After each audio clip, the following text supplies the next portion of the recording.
Bismillahirrahmanirrahim. Assalamualaikum warahmatullahi taala wabarakatuh. Selamat bertemu lagi teman-teman pelayar dalam media Amir Hijaz Fans. Apa khabar semua? Apakah suara saya jelas? Sebab saya pakai mic ni, kalau tak ni salam ediksi-diksi. Salam perjuangan. Cantik sekuntum mawar merah. Ibrahim Cik Muda, Salam Mustafa Ilyas, Juwita Putih, Syahar Ibrahim, Waalaikumsalam. 4 tulang kering. Berusahalah saudara 4 tulang kering ya. Adiwara Angkasa, Syamsul Anwar, Fazah Abu Bakar Fazah. Apa khabar aku? Raja Kamal Raja Baizlan. Bila nak ngopi? Man Amira Saleh, Adiksi Diksi, Muhammad Elias, Azlan Yub, apa khabar Azlan? Faris Awi, berakhir derita, tak akhir lagi. Rubidin, apa khabar Bi?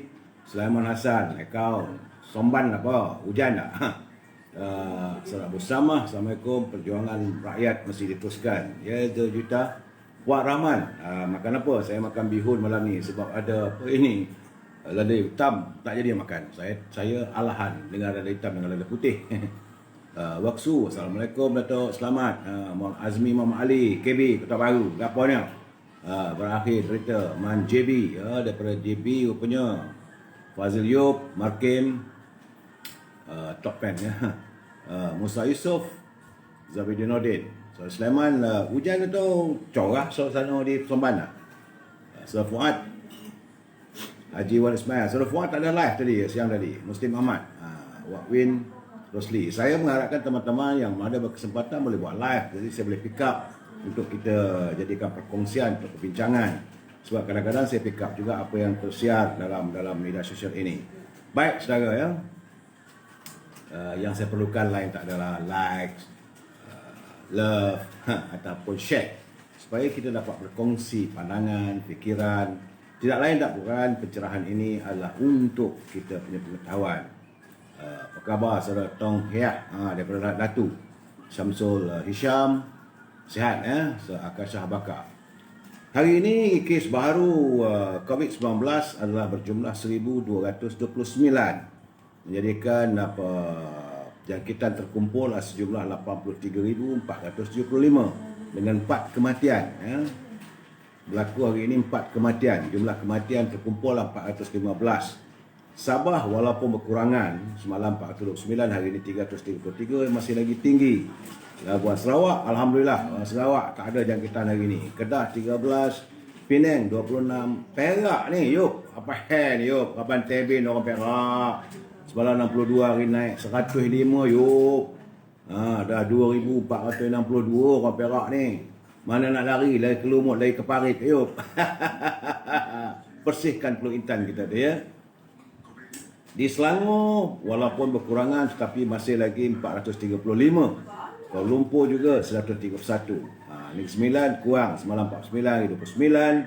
Di Pahang walaupun berkurangan tetapi 28. Terengganu 12 meningkat. Di Perlis saya kecewa sebab Perlis hari ini ada pula satu jangkitan. Jadi kita mengharapkan supaya Perlis dapat kembali mengekalkan sifar COVID-19. Kelantan hari ini tiada jangkitan. Alhamdulillah. Tiada jangkitan di Kelantan. Dalam keadaan begini, saya terbaca satu kiriman daripada yang berhormat Datuk Seri Najib Tun Razak. Dia kata betul, saya pernah sarankan kepada kerajaan untuk melaksanakan rentas negeri sejurus saja selepas pilihan raya negeri Sabah. Kerana waktu itu katanya kes baru untuk COVID-19 ni hanya sekitar 400 kes. Kerana pada fikiran beliau waktu itu, bila ada sekatan rentas negeri itu dapatlah dikurangkan. Tetapi agak mengecewakan. Yalah Datuk Seri Najib, saudara bukan Perdana Menteri lagi. Pandangan saudara tidak akan dihirau oleh mereka yang berkuasa. Jadi saya sedih juga membaca catatan Datuk Seri Najib. Dia kata kerajaan hanya melakukan larangan rentas negeri sebulan kemudian, iaitu 7 November apabila PKPB dilaksanakan di hampir semua negeri. Masa itu jumlah kes sudah meningkat ke 1,100. Waktu beliau menyarankan supaya diadakan larangan PKP ini hanya sekitar 400. Tapi saranan, siapa nak pandang? Kerana Datuk Seri Najib bukan lagi Perdana Menteri. Kalau Perdana Menteri, kelang kabut lah dia mereka buat. Di mana ni Mat Zam Zailin sangkut terus. Assalamualaikum. Saudara, okey. Apakah saudara Anggrek Rimba? Adakah dengar suara saya? Sebab saya tengoklah dia pula ni. Saudara Kesani Melaya. Kemudian menurut Datuk Najib, bagi beliau spekulasi, dia kata ada juga kesan daripada itu, SOP dan sebagainya, dan saranan daripada media sosial kononnya kata bahawa peningkatan ini untuk mewujudkan darurat. Dan bagi pada Najib, dia kata itu hanyalah spekulasi yang berniat jahat. Sebab Datuk Najib percaya kerajaan tidak mungkin menggadaikan keselamatan dan nyawa rakyat hanya sebab mau terus pegang kuasa. Sebaliknya, beliau percaya utama kenapa larangan rantah negeri dimasukkan dan kelonggaran SOP diberi kerajaan ialah ekonomi negara tidak lagi mampu bertahan. Dan rakyat tidak lagi sanggup menerima PKPB dilanjutkan berkali-kali. Jadi saya sedihlah bila dengar catatan daripada Datuk Seri Najib yang menyatakan pandangan beliau berhubung dengan COVID ini tak ada orang nak terima langsung. Nak buat macam mana Datuk Seri? Begitulah keadaannya hukum dunia. Masa Datuk Seri Najib berkuasa, semua cium tangan. Bila dah tak ada kuasa ni, Datuk Seri menyarankan untuk kebaikan pun langsung mereka tak pandang. Apatah lagi berhubung dengan kumpulan wawasan pekerja yang saya akan ulas sebentar nanti. Saudara, daripada Abu Hurairah berkata, Nabi Muhammad SAW bersabda, bukanlah kekayaan itu kerana banyaknya harta, akan tetapi kaya itu adalah kaya hati, iaitu selalu merasa cukup. Ini adalah hadis daripada Bukhari yang ke-5965. Status hadisnya adalah sahih. Jadi pengajaran daripada sabda junjungan itu, kekayaan dalam Islam bukan dilihat kepada pemilikan harta yang banyak. Kekayaan hakiki seorang Muslim ialah apabila ia memiliki kaya hati, sifat merasa cukup dengan setiap rezeki yang dimiliki.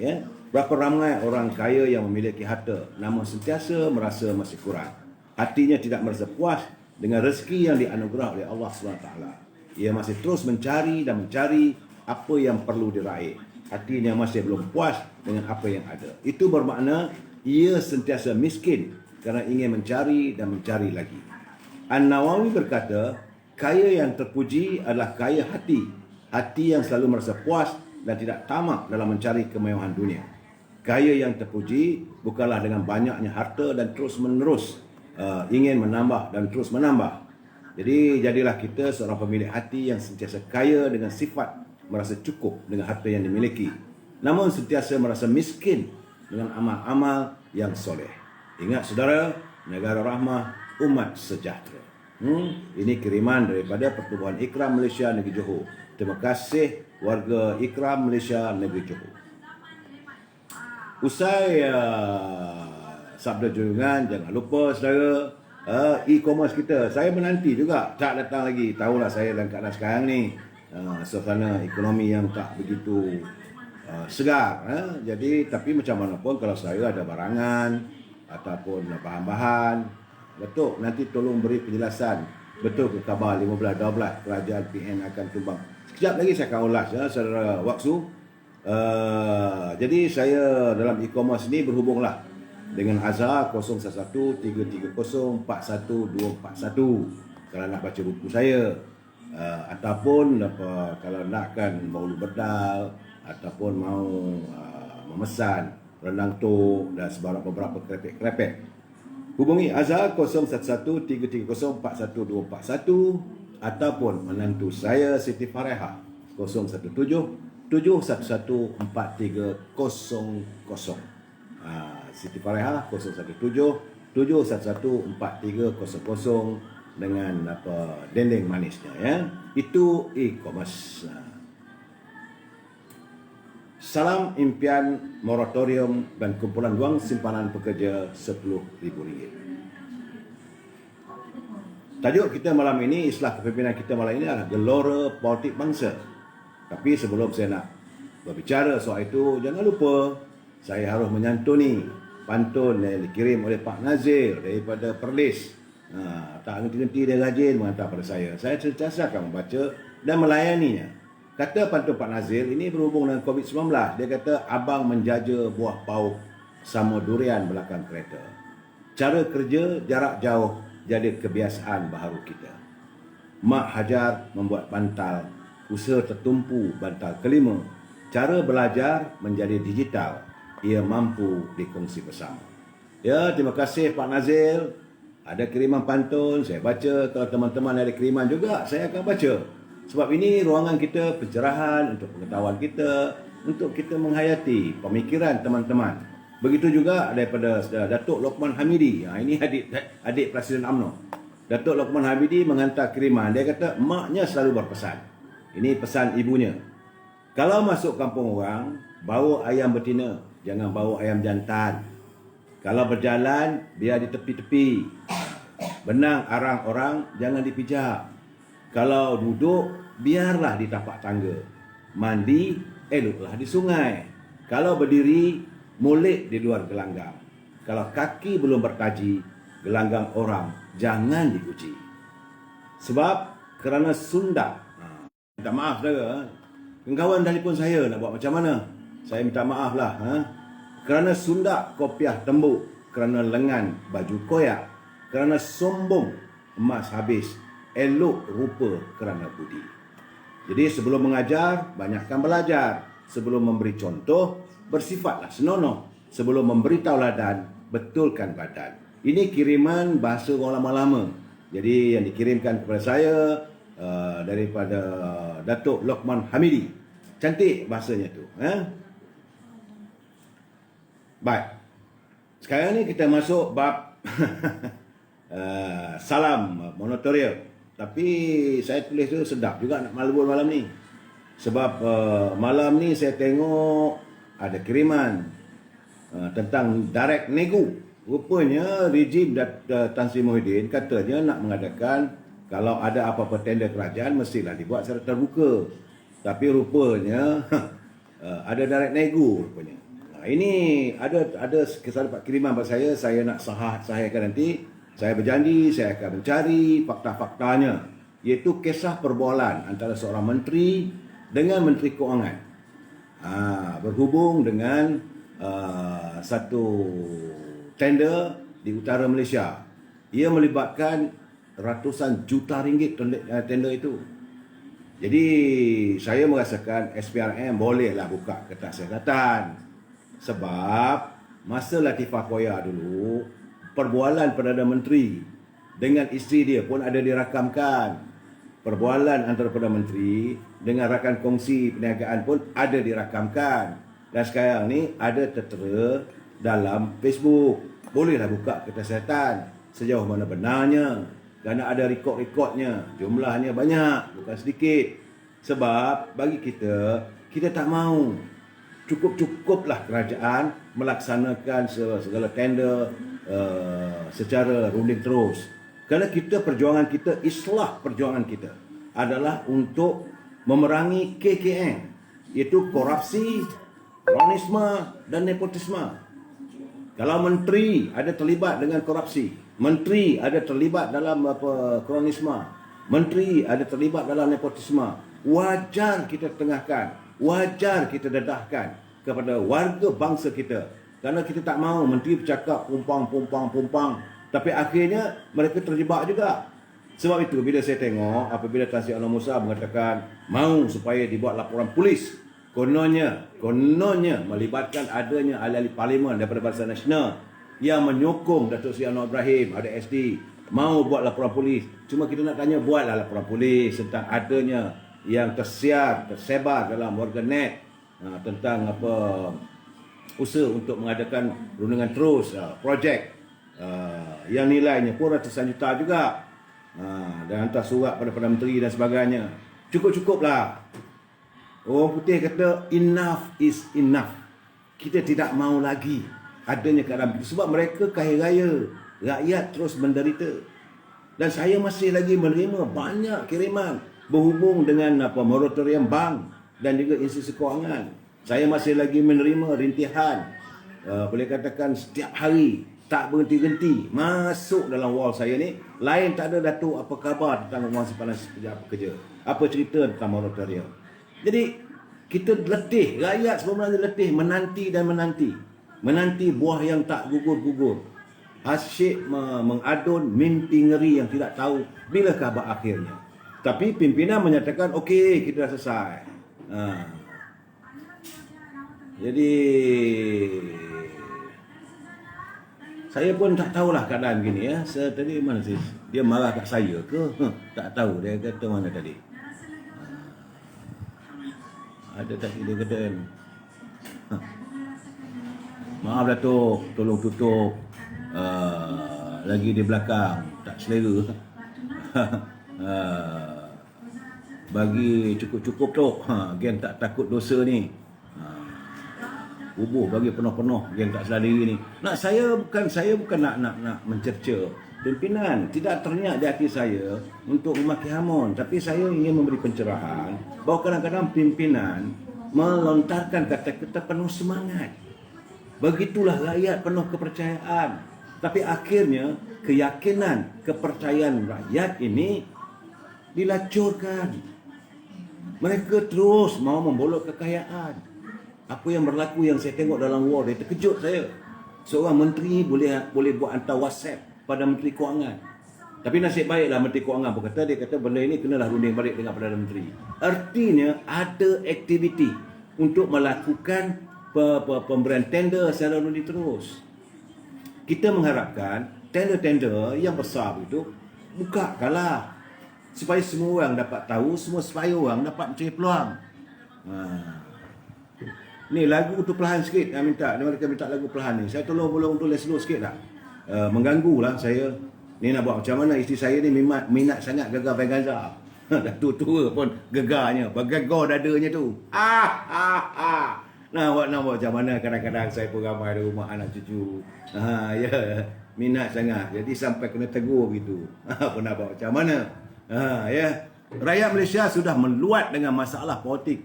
Bubarkan parlimen saja. Rakyat Malaysia tunggu saja. Nak tahulah rakyat nak buat apa. Itu fau GH ya.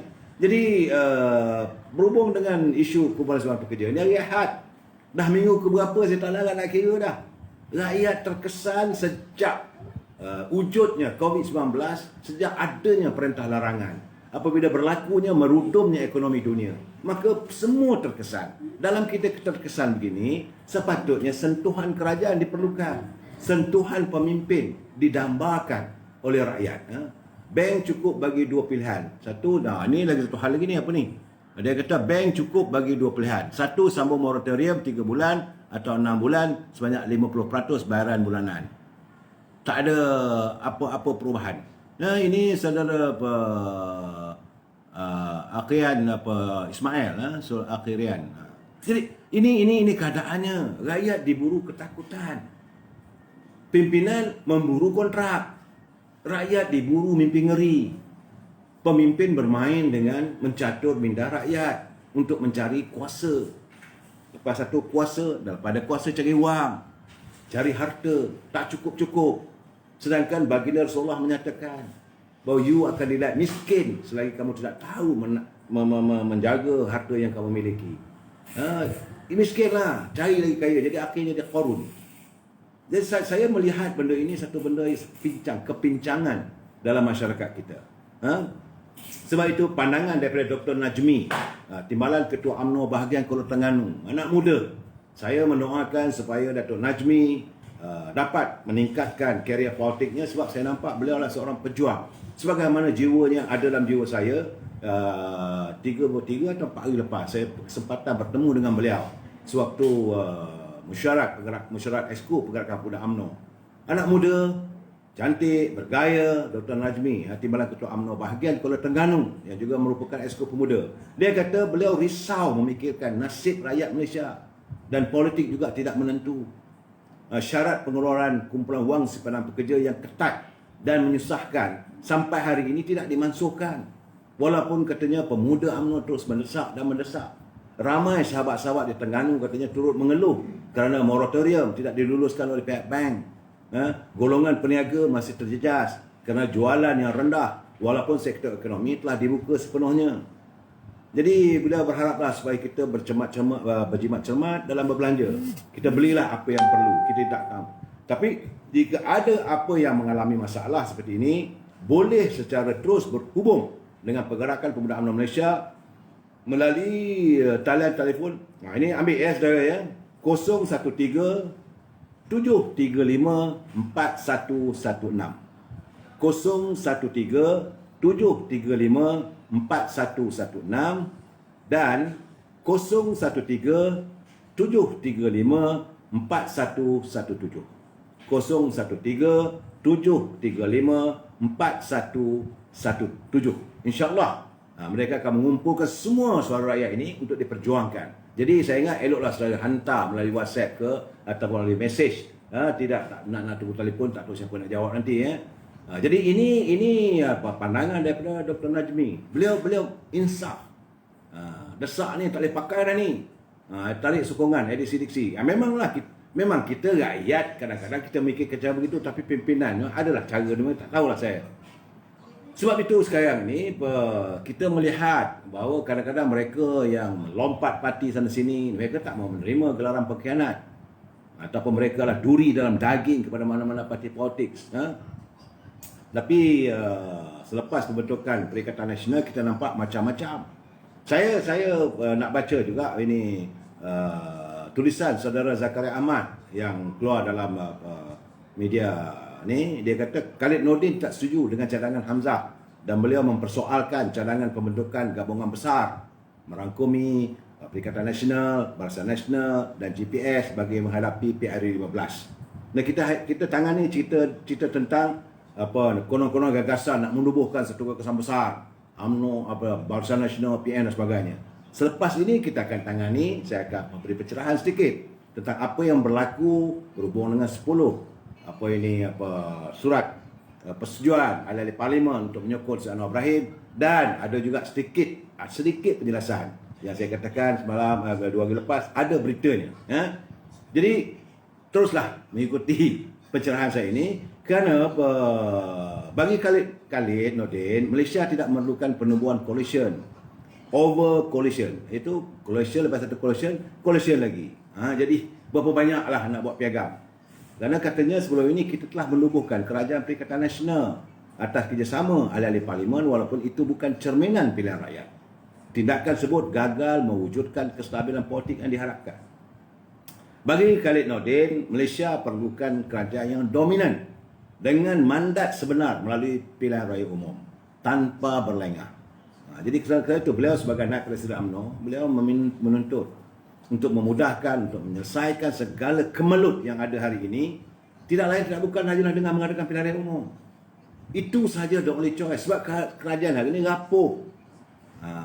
Cuma saya melihat kadang-kadang mereka yang berada di Parti Perubatan Bersatu ni, terutama Hamzah, terutama ini Datuk Takayuddin dan juga Tan Sri Anwar Musa, mereka tidak mampu menerjemahkan keadaan sebenar.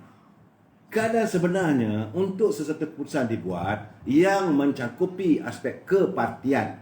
Kalaulah 3 parti ini, sesuatu parti untuk diadakan keputusan ataupun tindakan, ia bukan boleh buat secara sembrono. Mungkin Parti Perubatan Bersatu boleh buat. Kerana bagi mereka, apa kata Perdana Menteri, yes, go. Kerana dalam Parti Perubumi, berapa orang pemimpin yang ada? Yang ada hanyalah orang macam Tan Sri Muhyiddin, Hamzah dan juga Azmin. Lain tu saya tengok cap cibai. Pandangan-pandangan mereka takkan nak pakai pandangan macam MRT ke atau pandangan budak Mat Jogan. Jadi keputusan itu dia boleh buat. Susu saja boleh buat. Okey, kita akan buat begini. Sebab tidak ada masalah. Begitu juga dalam parti PAS. Parti PAS walaupun mereka ada 2 dewan. Ada Dewan Syura, lepas itu Majlis Tinggi Dewan Ulama dan sebagainya. Tetapi kalau presiden dia kata itu, kata presiden, kewalakan warga PAS ini begitu jelas. Tak banyak cerewet. Tetapi berbeza dengan UMNO. UMNO ni tambah-tambah lagi apabila Presiden UMNO beliau tidak mengamalkan skim diktator macam zaman UMNO pimpinan Dr. Mahathir dulu. UMNO hari ini caranya bermesyuarah. Dan kena ingat, dalam majlis tinggi seramai 42 orang tu, macam-macam kepala ada dan mereka ada latar belakang. Dalam majlis tinggi UMNO, selain Datuk Zahid Hamidi, ada bekas menteri besar yang menjadi timbalan presiden. Ada menteri bekas menteri besar juga yang menjadi ahli majlis tinggi yang duduk sebagai naib presiden UMNO. Begitu juga dengan ahli majlis tinggi yang lain. Naib presiden bekas menteri besar 2 orang, iaitu Datuk Khalid Nordin dan Datuk Mahathir Khalid. Bukan calang-calang punya latar belakang. Timbalan presiden Datuk Mak Hassan, juga menteri besar. Ahli majlis tinggi Dr. Zamri, juga bekas menteri besar. Termasuk juga Datuk Mak Said dari Terengganu, mantan menteri besar. Jadi ramai di kalangan ahli majlis tinggi UMNO terdiri daripada mereka yang berlatar belakang yang biasa memimpin kerajaan. Mereka pernah jadi menteri. Bukan boleh dikoyuk begitu saja. Jadi kalau ada orang yang dulu tak jadi menteri selama 2 pegal, itu zaman Pak Lah dia tak jadi menteri, zaman Datuk Najib pun tak jadi menteri, dan sekarang ni era Tan Sri Muhyiddin dia jadi menteri macam Tan Sri Anwar Musa. Dia tak boleh nak koyuk menteri-menteri yang ada dalam tu. Jadi kalau tiba-tiba dia buat sesuatu pengumuman, teruk presiden kena. Sebab itu saya melihat Datuk Seri Zahid Hamidi memilih untuk berdiam diri. Sebab dia kata kalau dia bercakap, benda tak buat dalam mesyuarat, bukan keputusan mesyuarat, kena lanyaklah. Jadi untuk orang macam Hamzah membuat pengumuman besar, satu keputusan besar, kononnya mau mewujud satu grand coalition yang melibatkan UMNO Barisan Nasional, ini bukan calang-calang, bukan level Hamzah nak bercakap benda tu. Kerana dia hanya sekadar setiausaha Parti Peribumi. Dalam Parti Peribumi bolehlah 2-3 orang aja, 3-4 kerat aja, bolehlah buat keputusan. Untuk Taqiyuddin mungkin bolehlah dia mempengaruhi Presiden PAS. Sebab dalam PAS ni kewalakan mereka pada pemimpin. Tapi ini tidak pada UMNO. Betul, Saudara Syukri Yusof, Datuk Seri Idris Yusof juga mantan menteri besar. Ini bukan main-main. Dalam majlis tinggi UMNO ni, kalau calang-calang orang mempengungsikannya, boleh mengeroyok. Jadi Syah Waswing, Datuk saya kena start. Beliau boleh tegas, tetapi ketegasan beliau itu seringkali ditengkah, dan penengkahan itu bukan main-main. Bukan main-main. Ya, sebab itu bila nak buat satu keputusan, saya ketawa kadang-kadang bila tengok kawan-kawan cakap, oh kena tarik Emirates, kena. Dia banyak benda. Bila nak dibentangkan satu isu, tentulah dia akan berhadapan dengan orang macam Datuk Mak Hassan sebagai timbalan presiden. Latar belakangnya sebagai menteri besar. Dia berhadapan dengan Datuk Mahathir Khalid, naib presiden. Latar belakangnya sebagai menteri besar. Dia berhadapan dengan Datuk Seri Khalid Nordin. Latar belakangnya menteri besar Johor. Bukan main-main. Begitu juga dengan Datuk Ismail Sabri. Latar belakangnya berapa penggal jadi menteri. Jadi punya Hamzah tu asalnya parti mana ya? Dia tak pernah duduk dalam majlis tinggi. Jadi tiba-tiba nak buat pengumuman, kita akan mewujudkan satu gagasan besar. Saya kata, takkanlah ahli-ahli majlis tinggi UMNO nak diam diri. Takkanlah benda ini level Setiausaha Agung PBM nak bercakap dengan, dan tidak pula disahut oleh Setiausaha Agung UMNO. Hanya sekadar Setiausaha Agung Barisan Nasional. Jadi saya kata, apalah bengongnya diorang ni. Sebab UMNO, sebab itu setiap kali UMNO buat keputusan, seringkali keputusan itu yang terbaik. Datuk Zahid pun tak berani nak buat melulu satu keputusan. Malahan sebab itu beliau kata ada jawatankuasa teknikal, ada jawatankuasa pengurusan. Penerimaan Parti Peribumi untuk menyertai muafakat nasional juga dibawa dalam mesyuarat majlis tinggi dan jawatankuasa teknikal yang dipengurusikan oleh Datuk Mak Hassan, bukan Datuk Zahid yang pengurusikan. Dah jadi cacah merba sekarang ni, semua maki ke Zahid. Itu satu benda yang malang lah, nak buat macam mana. Sebab itu saya katakan Datuk Zahid ni jadi Presiden UMNO, dia tak ada king and the carrot, tak ada gotan. Kalau dia Perdana Menteri tu orang takut lah. Jadi semua itu lain tak ada, retorik. Apa yang dilontarkan oleh Hamzah untuk mewujudkan satu gabungan besar, Apa yang dilontarkan oleh Tan Sri Anwar Musa satu retorika politik. Nak tunjuk bahawa aku ni lebih hebat. Mampu ke dia berhadapan dengan ahli-ahli Majlis Tinggi UMNO? Boleh ke dia berbahas dengan semua ahli-ahli Majlis Tinggi yang ada tu? Dengan naib presiden, okeylah. Presiden mungkinlah menyokong pandangan itu. Tapi bagaimana timbalan presiden? Macam mana dengan naib presiden? Macam mana dengan majlis tertinggi? Macam mana dengan ketua wanita? Bagaimana dengan ketua puteri? Bagaimana dengan ketua pemuda? Ini latar belakang mereka, bukan latar belakang Cak Cibong. Cak Cibong ni burung Cak Cibong. Nak pakai apa pun tak boleh. Telur ni kecil. Tak, ini saya bagi pencerahan pada saya. Sebelum kita nak buat satu keputusan, nak mengatakan UMNO tu begini-begini. Sebelum kita nak menerjah Perdana Presiden UMNO begini-begini. Hamzah Zainuddin pernah jadi MKT tapi dilantik oleh... Saya tahu, saya tidak menganggap beliau sebagai majlis tinggi. Tuan rasa Hamzah hanya lontar pandangan saja tu. Tak perlu kelang kabut. Ini bukan kerana ia disambut. Dia lontarkan pandangan tapi digunakan TV3. Dia menggunakan RTM. Nak mempengaruhi rakyat. Ini cerita sebenarnya. Satu benda yang kadang-kadang benda tak nampak tak serius. Saudara saya Ismail, Parti Bunga dan nak layu. Tunggu gugur je. Betul. Masalahnya mereka dalam PBM ni, dia tak dapat mentafsir. Jadi boleh cakap lah sebarangan. Not that easy. Untuk convince ataupun untuk mempengaruhi pemikiran pimpinan-pimpinan dalam pada majlis tinggi. Dan sekarang ni bila saya tengok benda itu, saya ketawa.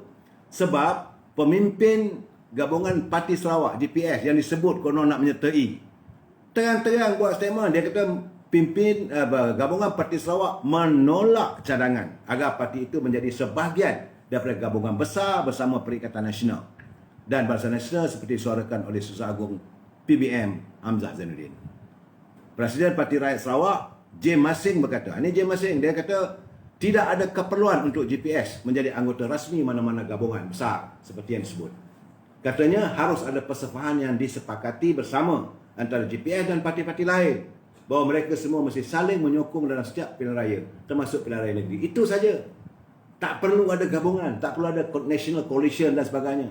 Jadi pendek katanya PN dan calon tidak boleh bertanding dalam pilihan raya Sarawak akan datang, dan sebaliknya Parti Sarawak boleh bertanding di mana-mana kursi di Melaya. Itu sebagaimana dilaporkan oleh Malaysian Insight. Begitu juga naib Presiden PBB. Ini parti besar di Sarawak. Datuk Abdul Karim Hamzah, dia juga berkata bahawa GPS tidak perlu untuk menjadi anggota rasmi bagi sebarang pakatan yang dicadangkan. Jadi kalaulah orang macam Tan Sri Anwar Musa nak menjual koyoknya begitu, tak payahlah. Orang Sarawak pun tak terima. Buat malu kita aja. Parti GPS di Sarawak, mereka juga ada harga diri. Kalau di Sarawak begitu, bagaimana dengan Majlis Tinggi?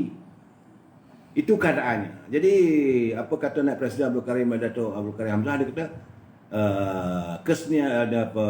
Dia kata biarkan status quo kekal. Kemarin apa? Dia nak kekal lah. Dia cuma menyokong kerajaan saja dulu. Macam mana UMNO menyokong Perdana Menteri Tan Sri Muhyiddin sebagai Perdana Menteri, itu saja. Datang pilihan raya umum ke-15 nanti berbeza. Jadi kita kena ingat, saya ini menjelaskan kepada warga UMNO khususnya. Saya mengingatkan juga dengan Tan Sri Anwar Musa yang dah baik dengan apa semua tu, dengan PBM. Betul lah beliau sebagai ahli kabinet. Kita kena ingat, PN ditubuhkan untuk membunuh Barisan Nasional. Perikatan Nasional diwujudkan tidak lain dan tidak bukan adalah untuk membunuh Barisan Nasional. Sebagaimana Parti Pribumi Bersatu diwujudkan untuk membunuh UMNO. Jadi saudara menjadi sebagai Susah Agung Barisan Nasional kena ingat. Jangan orang pandang sikit, sokong apa yang keluar. Zaman itu sudah over. Zaman Perdana Menteri kata, ini kena buat begini. Yes sir. Dah over. Kita tak tertakluk pada Perdana Menteri. UMNO tidak tertakluk pada kenyataan-kenyataan daripada Tan Sri Muhyiddin. Kalau sesuatu yang menyangkut soal rakyat, yes, UMNO akan menyokong. Tapi kalau satu yang politikal ataupun politik, minta maaf. Ya, saudara Mak Paksu, PBM parti katak tu. Ini memang realiti, rakyat tak boleh terima. Janganlah Syed Presiden UMNO untuk bersetuju dengan pandangan yang karut-marut begini. Kami warga UMNO dah padu di peringkat akar umbi antara warga UMNO dan warga PAS sudah menyatu. Impian kita bahawa pilihan raya akan datang, kita nak masuk ke anjung kuasa Desa Perdana itu dengan bergaya melalui pintu depan. Ini kita bukan nak main ciluk belakang, tebuk depan, tebuk atas. Tak ada. Kita mau masuk, bertanding, bertarung sebagai anak jantan. Dia tak payahlah bagi idea yang bukan-bukan. Tak perlu. Saya tengok juga ni dari page daripada Zakaria Ahmad. Dia kiriman. Zakaria Ahmad ni seorang penulis. Asal dari Kedah. Tengok tulisan-tulisan dia banyak kita boleh pakai. Kalau saudara layani, santuni di media sosial, dalam Facebook, banyak tulisannya. Jadi saya pick up benda yang baik. Untuk kita kongsi bersama, mungkin saudara lepas pandang. Kalau saudara yang dah baca, tak apalah, dengar-dengarlah. Bacaan saya ni mungkin benar atau tidak. Tetapi ini yang ditulis dan mengikut kefahaman saya. Dia kata Hamzah menjadi pengemis politik apabila merayu minta nyawa daripada UMNO. Cadangan Hamzah ibarat mempunyai motif udang di sebalik batu. Pemimpin UMNO harus sedar dengan psikologi Hamzah yang gelisah dengan peristiwa yang berlaku di Perak. Berikutan daripada itu, Hamzah telah memikirkan tentang keselamatan bersatu dalam PRU 15. Justru Hamzah mencadangkan pemeteraian piagam persefahaman politik yang akan memastikan kelangsungan kerjasama antara PN, BN dan DPS pada PRU 15. Motif Hamzah itu dicium dan dikesan oleh pemimpin kanan UMNO seperti Khalid Nordin. Jadi Malaysia tidak memerlukan penubuhan coalition over coalition atau gabungan atas gabungan kerana umum mengetahui ia adalah strategik survival untuk mendapat kekuatan dari sokongan parti terbesar dan bukannya melalui sokongan itu sebagai lapisan masyarakat. Dia lupa UMNO tidak seperti parti peribumi dan UMNO juga tidak seperti PAS yang boleh dipengaruhi dengan mudah sebagaimana yang saya nyatakan sebentar tadi. Jadi ini kiriman satu lagi cantik nak kirim.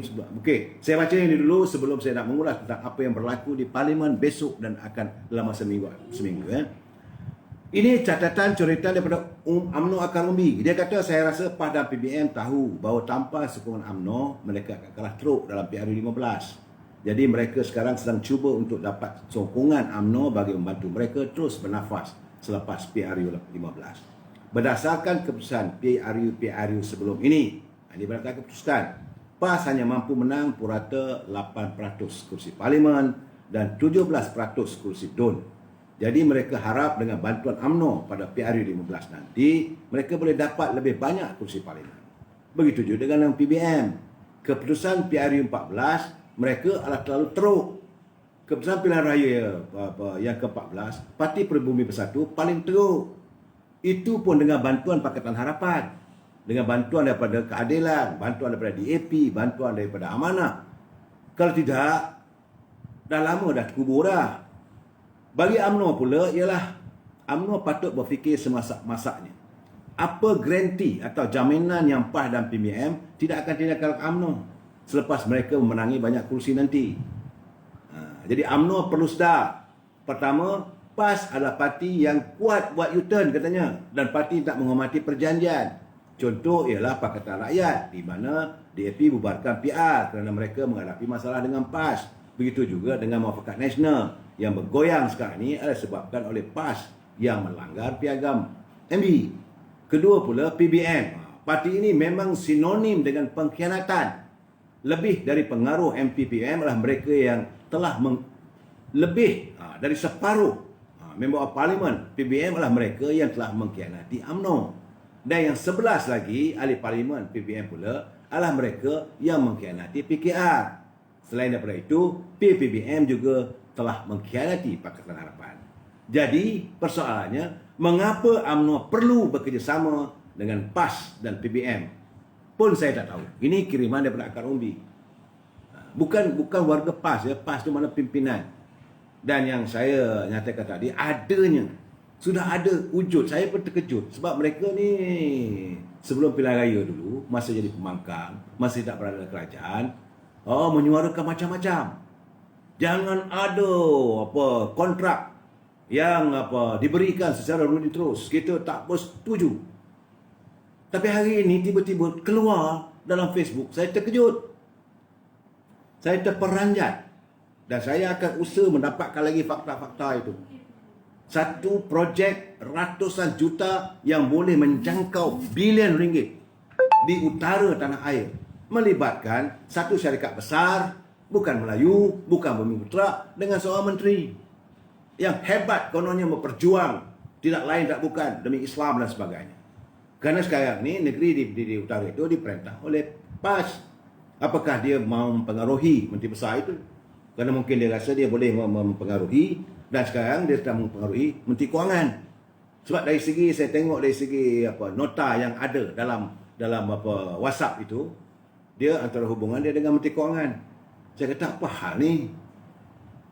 Sedangkan sebelum jadi menteri dulu hebat, memperjuangkan abata, agama, bangsa dan tanah air.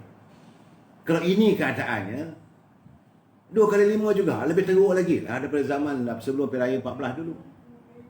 Begitu juga bila saya tengok apa ini, saya tak nak ulah lebih lah. Adanya sokongan daripada seorang menteri, hantar surat sampai sanggup hantar surat pada Perdana Menteri, minta supaya diadakan kontrak ini, tender itu diberi secara rundingan terus. Buatlah saya terbuka. Tidak perlu lagi, zaman sekarang ni tidak perlu lagi mana-mana menteri untuk menandatangani sokongan untuk mendapatkan satu projek. No way. So saya mengharapkan agar Suruhanjaya Pencegah Rasuah tambahkan anggota anda di beberapa kementerian. Bukan hanya letak seorang saja, ditukar-tukar. Kalau letakkan satu orang saja atau 2 orang saja dekat kementerian itu, maka kadang-kadang boleh juga nanti manusia biasalah. Mungkin boleh dibeli, mungkin boleh disogok, ditukar-tukar. Asalkan Suruhanjaya Pencegah Rasuah berfungsi sebagaimana dengan tuntutan rakyat. Rakyat sudah jelik, rakyat sudah jenuh, rakyat sudah bosan dengan percaturan KKN yang dilontarkan sekian lama. Kita tidak mahu adanya lagi korupsi, kita tidak mahu adanya lagi kronisme, kita tidak mahu adanya lagi nepotisme. Nepotisme lah, orang keliling dia lah yang dapat. Rakyat yang lain tengok saya lah. Dalam keadaan kita yang susah. Jadi anda tidak mampu menangani isu kumpulan sebenar pekerja. Anda gagal menangani isu tentang moratorium. Sedangkan waktu yang sama anda cuba dilihat seolah-olah nak buat duit beratus-ratus juta. Ini tak betul. Jadi bagi saya lah, keadaan itu seharusnya saya minta saudara bersama dengan saya, mari kita berganding bahu, mara ke hadapan untuk memerangi korupsi, kronisme dan nepotisme. Tak usah kira kawan, sahabat ataupun siapa saja. Saudara mara pun tak boleh. Sebab itu saya sampai hari ini pun saya boleh bercakap bebas, kerana selama lebih 40 tahun saya menjadi wartawan, saya menjadi penulis, saya bersahabat dengan menteri-menteri, saya terlibat juga untuk dalam berkempen untuk mereka, dan saya tidak ambil kesempatan. Selalu bertanyalah mana-mana menteri besar daripada Johor sampailah ke Perlis, belum ada seinci tanah pun saya dapat. Memang saya mengaku saya rapat serapat-rapatnya dengan 3 orang bekas menteri besar di Selangor. Saya cukup close dengan Allahyarham Datuk Ahmad Rafiq. Pada waktu itu saya menjadi ketua Biro Urusan Melayu. Dia cukup berpengaruh untuk orang politik di Selangor. Begitu juga dengan Allahyarham Tan Sri Ahmad Razali. Begitu juga dengan sekarang ni Tan Sri Mat Taib. Saya boleh tanya dengan Tan Mat Taib. Dan menteri-menteri yang lain. Seinci tanah pun di Selangor saya tak ambil. Tak ada. Walaupun saya rapat dengan mereka. Saya rapat dengan Datuk Seri Zahid Hamidi. Waktu beliau jadi Menteri Pertahanan, waktu beliau jadi Menteri Dalam Negeri, tak ada seorang pun hamba abdi yang saya bawa masuk. Ini jelas bagi saya. Kita berkawan, kita bersahabat bukan untuk mencari kekayaan untuk diri kita. Kita berjuang untuk rakyat. Sebab itu, apa yang berlaku sekarang ni, sememangnya memang ada jajaran. Memang ada ya, memang ada seramai 8 orang ahli parlimen daripada UMNO yang sudah pun bersetuju untuk bersama dengan Datuk Seri Anwar Ibrahim. Soal mereka menandatangani SD, saya tak tahu. Sebab saya tak lihat. Kalau saya lihat betul, saya boleh kata, ya ini betul. Tak, yalah Anwar Ibrahim pun tak tunjuk. Tetapi dari segi siasatan saya memang ada, bukan 8. Lebih daripada itu. Kalaulah speaker mengizinkan usul undi kepercayaan atau usul undi tidak percaya pada Tan Sri Muhyiddin, saya menyatakan bahawa sah, beliau tidak akan mendapat sokongan majoriti di kalangan ahli-ahli Dewan Rakyat. Ini saya nak jelaskan. Sebab itu besok besar kemungkinan ada satu lagi press conference yang akan dibawa oleh Datuk Seri Tun Dr. Mahathir. Rasanya saya dengar kabarnya ada yang mencakupi tentang kedudukan Tan Sri Muhyiddin sebagai Perdana Menteri.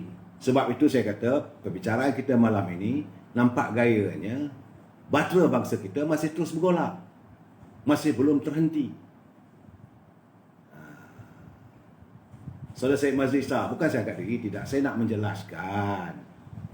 Saya bukan angkat diri, tidak. Saya nak menyatakan keadaan supaya kalau boleh, saya nak mengajak teman-teman bersama dengan saya untuk kita memerangi KKN.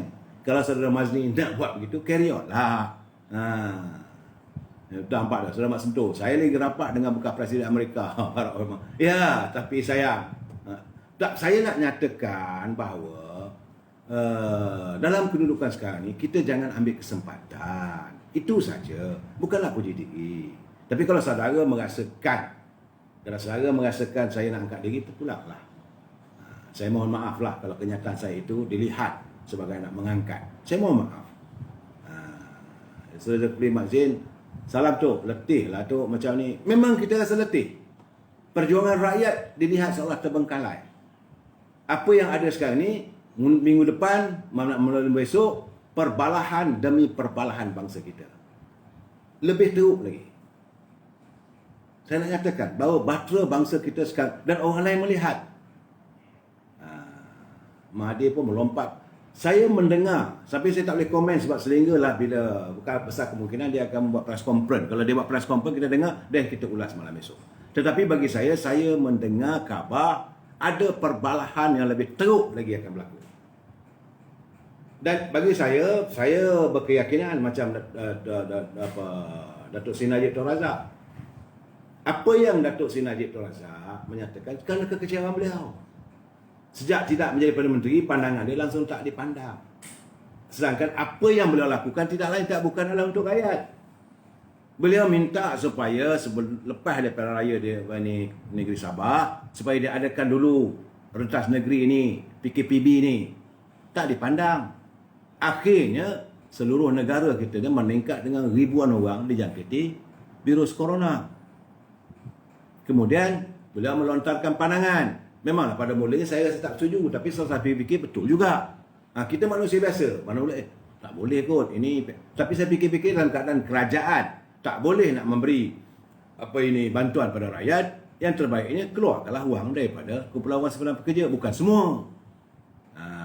Saya ingatkan dulu tu nak keluar semua tak boleh lah. Jadi kalau sebahagian, sebab mintanya 10,000 secara one off, ada logikanya. Duit mereka pun tidak dipandang, malahan diletakkan syarat dan sebagainya. Jadi pandangan beliau dilihat adalah semata-mata konon-konon untuk political mileage. Begitu juga bila Datuk Seri Najib mencadangkan supaya moratorium ini diadakan, supaya pihak bank, institusi kewangan, supaya menarik tindakan untuk melelong ataupun merampas. Jadi bertambah menyusahkan rakyat lagi. Juga tidak dipandang. Presiden UMNO berucap di Parlimen, sokongan UMNO, sokongan ahli Parlimen UMNO terhadap bajet yang dibentangkan oleh kerajaan pimpinan Tan Sri Muhyiddin dengan syarat dua itu saja dipenuhi. Kalau tak dipenuhi, apakah salah UMNO menarik sokongan? Apakah salah kita tidak menyokong? Tapi janganlah dilihat sokongan itu untuk melantik Datuk Seri Anwar Ibrahim sebagai Perdana Menteri. Tidak. Kita mungkin akan menyokong kalau berlaku usul kepercayaan terhadap Perdana Menteri, kerana kita merasakan bahawa dia tak pandang. Setiap sesuatu pandangan yang dibawa oleh UMNO atau Presiden UMNO, dia bukan datang seorang. Ialah keputusan musyawarah. Macam saya nyatakan tadi, pimpinan dalam Majlis Tinggi UMNO itu bukan calang-calang orang. Mereka terdiri berlatar belakangkan yang ada pengalaman dan sebagainya. Maka akhirnya UMNO Majlis Tinggi membuat ketetapan. Ini 1, 2, 3, 4. Dan yang sudut 2, tidak lain tak bukan untuk rakyat. Tapi kalaulah tuntutan mereka ini dilihat kerana untuk mendapatkan mileage politik, susahlah nak tabir negara macam ni. Ini datang daripada Datuk Zahid Hamidi, tak boleh ni, kita lengah-lengahkan. Masalah sekarang ni, kenapa perlu dilengahkan? Benda tu paling mudah. Kenapa? Ini kesannya. Kenapa kita berandaian? Kenapa kita membuat andaian? Begitu juga sekarang ni, bila saya melihat ada teman-teman berkata, dia kata kalau besok kita pilihan nanti ni, orang takkan sokong kita. So kalau berlaku pertembungan 3 penjuru, kita akan kalah. Saya kata takkan. Kena ingatlah bahawa kita bukan ada duit. UMNO bukan macam dulu. Barisan Nasional sekarang ni kalau bertanding tu duit tak ada, macam mana nak menang? Itu kenyataan Tan Sri Anwar Musa pada saya satu ketika dulu. Saya senyum. Sebab saya kata waktu Barisan Nasional bertanding pilihan raya 2014, bilion wang digunakan, ratusan juta dihamburkan. Rakyat tak terima juga. Akhirnya kecundang. Rakyat hari ini bukan boleh dibeli. Rakyat sudah faham. Bukan bila sampai musim pilihan raya, kau bawa kain pelekat selai, kau bawa kain batik, kamu bawa beras kampik, rakyat akan sokong. No way. Bagi rakyat, enough is enough. Dia orang sudah mulai berfikiran, korang saja yang kenyang, rakyat bertambah susah. Mereka melihat tingkah laku pimpinan. Mereka yang bernama menteri, duduk pada luar negeri, keluar pula dalam gambar, makan sedap-sedap. Rakyat nampak benda tu. Kamu tak boleh menyembunyikan. Begitu juga dengan satu demi satu kes yang tersiar, yang dipercakapkan oleh rakyat. Adanya KKN, korupsi, adanya nepotisme, adanya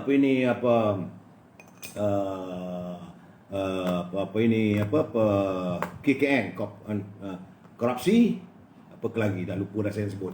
Korupsi, kronisme dan nepotisme. Jadi benda begini rakyat sudah bosan. Yang rakyat nak sekarang ni nak melihat kehadiran pemimpin yang bersih, benar-benar bersih. Dan kalau mereka tak bersih, mereka akan diajar bila sampai waktu pilihan raya umum. Kali ini, sebahagian besar ahli parlimen, kalau betul-betul mereka bertanding, saya tidak nampak mereka akan disokong. Jangan takut dengan hantu. Jangan takut dengan apa yang berlaku. Kononnya ini, maka Parti Keadilan akan menang. DAP akan menang. Orang Cina pun sekarang ni tengah meluat dengan DAP. Apa yang berlaku di Pulau Pinang, mereka sudah bosan dengan percaturan politik Parti DAP di Pulau Pinang. Saya tadi naik teksi, saya tadi naik dengan Grab. Apalah ini orang Penang. Orang angkat, you angkat orang punya air, bayarlah katanya. Ini warga bangsa Cina juga mereka tahu. Mereka tidak mudah lagi untuk dijaja dengan politik yang bercorak rasis. Dia orang pun dah geram. Macam saya berbual dengan dia, saya kata kalau kita ini macam ayah tokek, kalau gaduh susah takkanlah dia cakap saya tengok saya punya neighbor sebelah ada Melayu, takkan saya mau pukul Melayu, dia kata. Kita sama-sama makan duduk kedai kopi mah. Ini kenyataan mereka. Pada Cina, dia nak tengok aku boleh cari makan. Yang kedua, anak aku boleh pergi sekolah. Yang ketiga, keselamatan terjamin. Kalau keselamatan tak terjamin, nak cari makan pun susah, anak nak pergi sekolah pun tak boleh, buat apa dia nak sokong? This is the biggest problem. Begitu juga dengan warga India. Sama. Begitu juga dengan rakyat biasa orang Melayu. Aku nak tanam padi, mana benih padi? Aku tanam padi, mana bajanya? Bila aku hasil padi aku, hasil getah, hasil kelapa sawit, kenapa harganya begini? Ini persoalannya. Jadi semua itu letak di bahu mereka yang bernama pemimpin. Jadi bagi mereka, kalau kamu tak tahu nak memimpin, silakan berundur. That's all. Akhirnya rakyat akan cakap, ada orang asyik mengisi tempuluk masing-masing aja. Itu yang saya suarakan saban malam. Sekejap.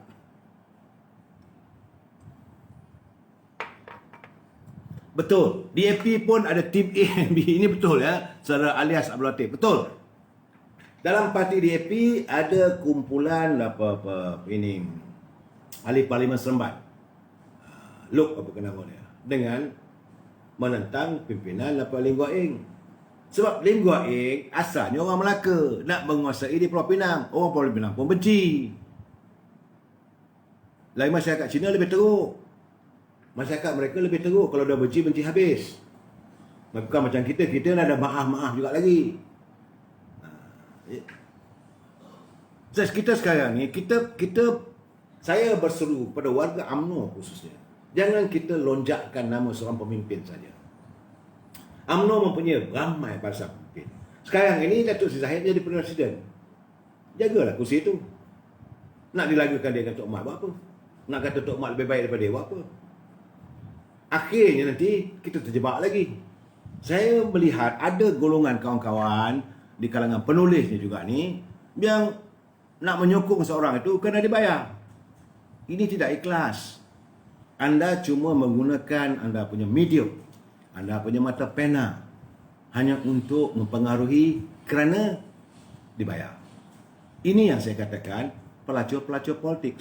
Anda melacurkan kerjaya anda. Berceritalah dengan sebenarnya. Saya tak takut untuk berceritakan yang benar. Nak marah-marah lah. Anthony Loke, betul. Anthony Loke tidak bersama dengan Lim Guat Eng. Anthony Loke kumpulan dia bersama dengan anak kapasing dua orang tu. Dio apa nama tu. Saya orang DAP ni saya tak kenal rapat. Sebab tak perlu nak ambil tahu pun bantai dia orang lah. Tetapi dalam kumpulan itu dengan kumpulan Lim Guat Eng. Kumpulan Lim Guat Eng terdiri daripada dari Klan Jaya tu Tony Pua. Kemudian Seputih. Anak dara tua tu. Teresa Kop. Itu kumpulannya. Tapi kumpulan anak kapasing juga yang disokong dengan Lim Guat Eng sekarang ni itulah. Daripada Jelutong tu. Lutong daripada Jelutong. Itu dia lah. Sebab itu kabarnya Kelantan sudah pun membuka balik zoo. Kalau tak cukup orang, kutiplah dekat Dewan Rakyat tu. Adalah 3-4 orang sesuai simpanan zoo. Ini ya Fazila Abdul ikut giliran lah. Betul, saya setuju. Saya mengajak teman-teman yang mana mendengar saya punya ruangan ini, kita berlapang dada dan sentiasa mencari pencerahan. Tidak untuk melaga-lagakan pemimpin. Kalau pemimpin tak betul, cakap tak betul. Walaupun dia menteri. Seperti mana orang Cina kuat wayang tu. Jangan percaya pada luaran bangsa Cina. Kru-kru saya tak begitu, mereka manusia. Mereka sebagai manusia. Saya tak tahulah jiran saya Cina. Tak ada pula saya tengok wayangnya. Nurlela Jelutong. Jadi bagi saya, wartawan perlu melaporkan yang benar. Kita dulu menjadi wartawan, prinsip kita 5W. What, when, where, why, who. Tak ada. Kita melaporkan without fear of favor. Tapi bila adanya orang mereka meletakkan kepentingan, maka rosaklah dunia kewartawanan. Dan sekarang hari ini, orang tak pandang lah pun. Sebab adanya wartawan media sosial. Berita lebih cepat berlaku. Cuma etika itu tidak terlaksana. Jadi kepada saudara semua, bagi saya melihat besok Dewan Rakyat, rasa saya lah, saya tak boleh kata akan berlaku begitu, tidak. Saya rasa agak menarik. Kalau benarlah speaker akan diasap. Calang-calang speaker rasa-rasanya susah nak kawal. Dan pimpinan daripada pembangkang hadir dengan penuh semangat. Matlamat mereka mau melakukan sebagaimana berlaku di Perak. Tapi kalau itu berlaku, saudara jangan tuduh UMNO bekerjasama dengan Anwar Ibrahim. Tidak. Jangan saudara kata bahawa ahli Parlimen UMNO ni masuk menyertai PKR. Tidak. Apa yang dilakukan kerana warga UMNO, pimpinan UMNO, ahli-ahli Parlimen UMNO kecewa kerana apa yang kita lakukan, apa yang kita minta daripada kerajaan tidak terlaksana. Sedangkan pimpinan kerajaan masih terus berpolitik demi politik, berpolitik demi berpolitik. Rakyat tidak terjaga. Itu saja. Warga UMNO meletakkan perjuangan mengatasi segala-galanya. Dan kita mempunyai ahli yang begitu ramai.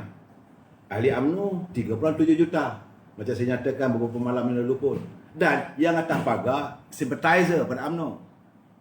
Ya saudara Mak Razli Hussein, UMNO terbaik. Sebab kita ada perjuangan kita. Tapi kalau pemimpin UMNO tak betul, saya ke mahkamah. Biarlah mahkamah menentukan.